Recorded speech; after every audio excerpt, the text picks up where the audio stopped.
Hey, welcome everybody back to this installment of the Astrological Update with Marcus McNutt here in Oregon. It's finally winter here. We've gotten away easy so far, and I hope you're doing better on the East Coast, all of you who are there and elsewhere. So a lot going on.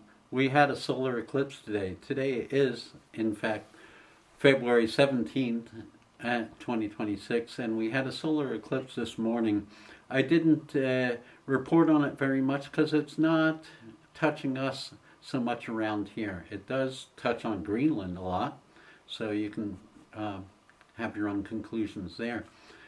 The eclipse is always a special kind of new moon, and we'll be talking about that. Also, it's Chinese New Year. Chinese New Year, you're the fire horse. So Chinese New Year's always occurs when it's a new moon with the sun in Aquarius, because people are always like head scratching about that. But it's like if you look at new moon, which is now, which happens to be also all solar eclipses happen under a new moon. Anyway, it's a convergence time, and as far as I don't have a lot of deep knowledge about the Chinese lunar calendar, but fire horse, horses, horse energy, and I was born in the year of the horse. It's like charging forward and being unafraid and galloping and all that. And then you have the fire element in there, which is about getting fired up about things. So it's the start of a rekindling, an enthusiastic time, and can be an inspiration for us all at this time. So then there's the solar eclipse. The solar eclipse starting out this lunar month in Aquarius, and then everything shifts to Pisces. So the Aquarian energy is very much, and we've had a lot of it lately. It's very much about ideals and about people and about coming together for something larger than ourselves. So it's very archetypal, very inspiring in new ways. And last month, 1 month ago, we had we had the new moon with 6 planets moving into Aquarius, actually 5 technically moving into Aquarius, joining Pluto. And so that was a definite dynamic shift and change. And seeds were planted at this time which haven't quite sprouted. We can't tell the fruits of these changes, of these seeds, but astrologically it's already the shift has been happening. And those of you who are concerned about politics and about the world picture, and you should be, there's already a change in the air. It's very different than a month ago. Anyway, several of the planets still in Aquarius, but everything moves into Pisces except for Pluto. And Pisces is about, well, the Aquarian energy pours the water for the Pisces to swim in. So Pisces is very experiential, but it's experiential in a sense of the subconscious and the subliminal urges and the sacrifice into karma and that sort of thing. So Aquarius is about embracing the ideals. Pisces is very much the experiential living in the waters that have been poured. So as this solar year ends and as the Chinese New Year begins, we're going to see a real shift this year. The energy, probably the best thing I can say about this time is that the energy is unrestricted. It's not being held back. There's forward momentum going on. This particular eclipse, Sun and Moon in Aquarius, at the tail end in square with the ruling planet of Aquarius, Uranus. And so there is cross purposes going on there. There's the rigidity of the past, and then there's the moving into the future. And it's always going to be, the birth into something new always has birth pains to it. And the transformations that are possible now are not going to go on without a certain amount of movement and a certain amount of awareness and feeling. And as this energy moves into Pisces, what we're going to see is karma coming around, full bore. And so the energy of everything right now is like the deck being reshuffled. It's like the waters out of the big flood, and how that cleanses everything. So what we're seeing here is a real movement into something new, and that's something where the question remains, well, what is it moving into? Because Saturn and Neptune are both also moving into Aries right now, right on the grand cusp of Pisces moving into Aries. Saturn has to do with our commitment and our grounding and what we put our physical energy into. Neptune has to do with our visions and what we project in terms of our soul and our spirit. These two are converging for the first time since about 1989, when we saw such a big change in the USSR becoming Russia, and Berlin Wall coming down, and all kinds of personal transformational experiences going on then. I worked with so many clients at that time who changed their entire life trajectory, their careers and so forth. And we're at another crossroads right now where we can think about things in a new light. And that's coupled by these planets, Saturn and Neptune, moving into Aries. And this is about personal initiative. So Saturn in Aries is about being in the moment but making profound changes. Neptune in Aries is about embracing a new dream, a new vision. Now, a lot of last year, at this time last year, both these planets moved into Aries, and then we're like, haha, we're teasing you. We're going to retrograde in Pisces for most of the year. So it's kind of a false start.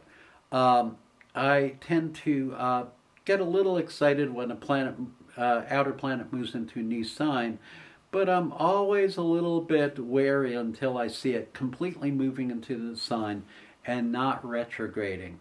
Not retrograding into the old sign is what I mean, because of course Saturn and Neptune retrograde 5 months out of every year. So what we're seeing is a real rebirth, a real birth into something new. So the last time that Pluto was in Aquarius, they called it the American Revolution. The last time that Neptune was where it is now, moving from Pisces to Aries, we called that the Civil War. So these are kind of omens of not necessarily violent times coming up, although I wouldn't rule that out, but these are times where revolution is real, where the option into moving into something new in your personal life or beyond, and coming together for that is very real and very tangible, if you believe that. Because there's a few challenges about that. One, Saturn conjunct Neptune also makes things kind of nebulous, kind of hard to figure out on it. It's not like you can be like, oh, I'm going to go to school and become a doctor, or I'm going to do this very tangible thing. It very much has to do with not only ideals, but also reading the moment, reading the room of what's going on now. And that is an individual choice. The individual becomes more important. There's the collective consciousness of working with other people for shared values and shared ideals and so forth. But the personal initiative is very much at large right now. So don't wait for others to take action and then respond to that action. Visualize what is that action for yourself. Now, another big part of what's going on now, Mercury is in Pisces for 2.5 months, from February 6th to April 14th. Now, being born with Mercury in Pisces myself and being kind of an intuitive astrologer, I'm jumping for joy because it's just the best time to visualize and to see the reality that can happen. And for me, being that, where Mercury is in my chart and so forth, these intangibles are ways that that I give birth to the earth plane. So Mercury in Pisces can be challenging for a lot of people because it's sort of like, I don't know what's going on, and it's very nebulous in terms of the mind, coupled by the fact that the Mercury's in Pisces for over 2 months because there's a retrograde in there. Mercury on, I believe, about the 25th, 26th, Mercury moves into retrograde until March 20th, until the spring equinox, when everything conjuncts Sun, Saturn, Neptune, Mercury all conjunct into this spring equinox, and so this is a time to deal with the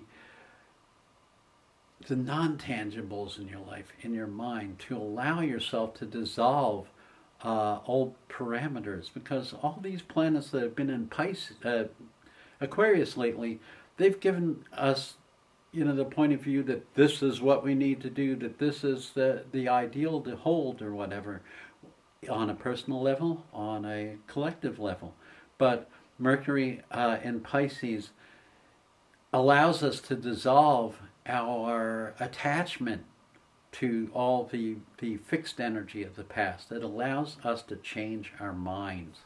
And so Mercury is going to be retrograde in Pisces, so you might lose your cell phone, you might lose your glasses, but Mercury will undoubtedly, if you pay attention to it, you can use the meditative, intuitive quality of this time, these planets, and Mercury moving into Pisces, and the other ones, Sun, Moon, etc., Mars, Venus, and you can use that as a springboard to allow the dissolving to kind of compost the new, because Pisces is the sign of compost.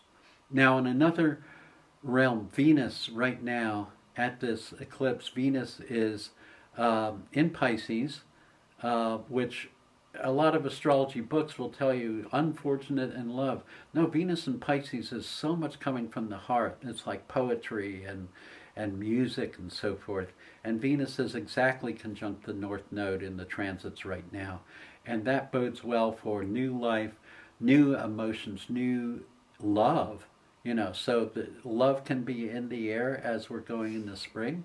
And this can be a time to really kind of go deeper with our emotional connections, with our connections with others. So reach out to who you want to be with socially and what you want to do, and visualize that for yourself, because the tides of the spring are coming, and we can best bide our time by way of integrating at this end of the winter time. So I wish you well with that. I personally enjoy all the Pisces energy because I can flow with it, but some people can be challenged by the nebulousness of now and not seeing the tangibility. But you don't see the tangibility when you plant a seed. You see the tangibility a little later, when the seeds start sprouting leaves and the fruits come. And that's going to happen this year based on what we're doing this winter. So wish you well with it. Eclipse times change everything. Next eclipse in 6 months. Oh, except for the lunar, which is coming in 2 weeks.